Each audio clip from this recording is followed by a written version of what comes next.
I cannot find it. Thank you. Mr. Okenvold, in reply. Thank you, Mr. Speaker.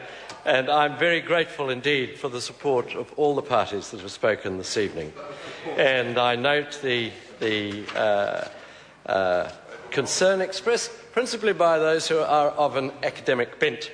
But I would like to, though, to just refer back to my opening speech where I think I said I gave an undertaking to Dr. Palmer, Sir Geoffrey Palmer, that I would do this.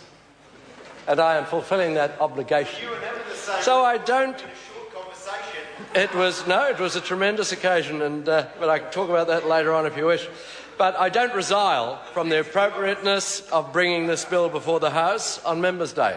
I don't resile from using the good offices of the Law Commission in doing the preparation.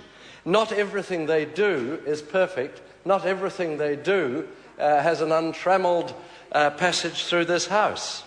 I think in this case it's a honey of a little bill.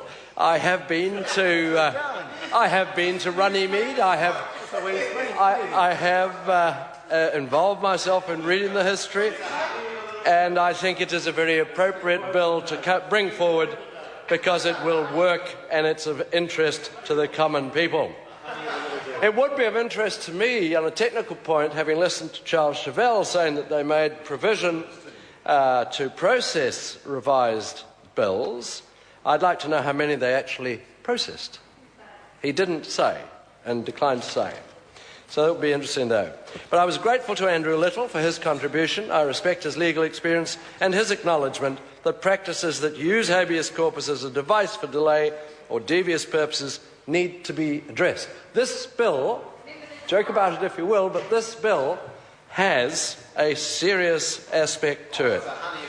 It is. The contribution from all the parties have shown, I think, including the last one, which I enjoyed, that we as a parliament take serious matters seriously, all jokes aside, and all have given careful consideration to this bill before giving their consent for the bill to go further. To all, thank you. To those who have spoken, thank you. And to members of the Justice Electoral Select Committee that will handle this bill if it's passed, I am sure that you can be entrusted with it to handle it with an efficient, effective and careful level of consideration. Thank you, Mr. Speaker.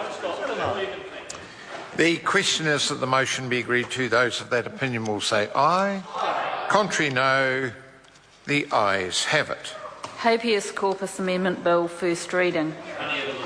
The question is that the Habeas Corpus Amendment Bill be considered by the Justice and Electoral Committee. Those of that opinion will say aye. Aye. Contrary, no. The ayes have it. Call on members.